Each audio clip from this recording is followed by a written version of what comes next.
I wanted to take a minute to talk about hot listing.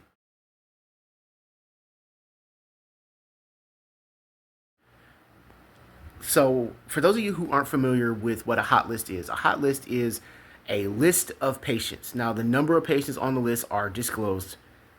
You're never going to know how many patients are on the list, but it's a list of patients that transplant centers want specifically to get transplants over other patients.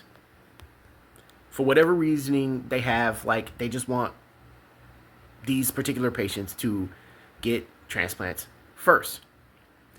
And the practice of hot listing and like skipping was one of necessity, right? Like if you had like a high risk patient that needed to get, X transplant right away, you could put them on a hot list. So the second that something came in, then they would get it first, save their lives, then move them off the list, and then you operate the transplant list accordingly.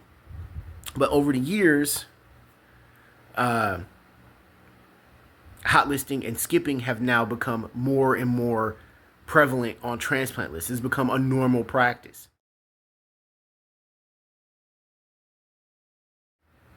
So when I talk about transplant lists, this is not so much like an UNOS OPTN like transplant like distribution thing. This is more of like a lower level like transplant center issue.